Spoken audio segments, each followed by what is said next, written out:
How's it going, guys, and welcome back. In this video we're going to be checking out how we can create as many Rings of Might as we like in Star Ocean, the second story remake. Rings of Might are actually insane in this game. They double your attack attribute, however they do have a downside, which is that they make you weak to every single element. But you can counter this very easily, as if you equip anything that makes you resistant to an element, it always overwrites the weakness.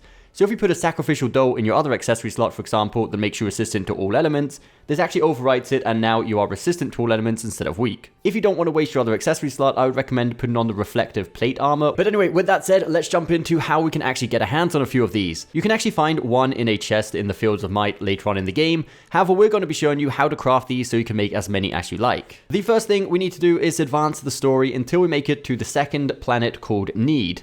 Once we arrive on Need, we want to go to Centropolis, previously known as the Central City. Once we're at Centropolis, we want to go to the General Item Store. In here, we can buy an item called the Lizard's Flask. What the Lizard's Flask will allow us to do is create very rare crafted materials through alchemy. Once we bought that, the next thing we want to do is make sure we have at least level 8 alchemy with one of our characters that has the Blessing of Mana talent. Now, Blessing of Mana isn't a talent that characters can learn like some of the other ones. Blessing of Mana is only known by the mages.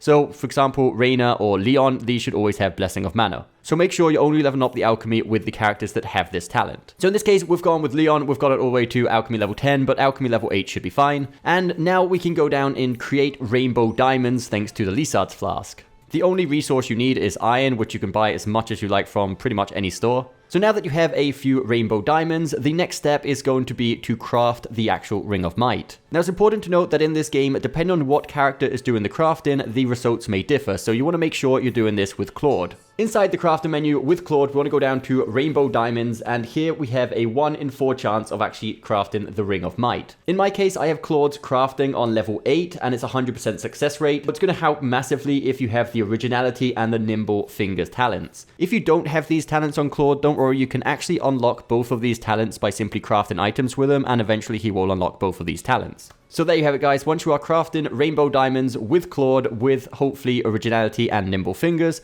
you should be able to get as many Rings of Might as you need. I wouldn't recommend putting Rings of Might on your entire team, but at least a couple of characters can definitely benefit from these. So I hope you did find this video helpful, guys. If you did, don't forget that thumbs up button, subscribe for more content coming very soon, and we'll see you next time.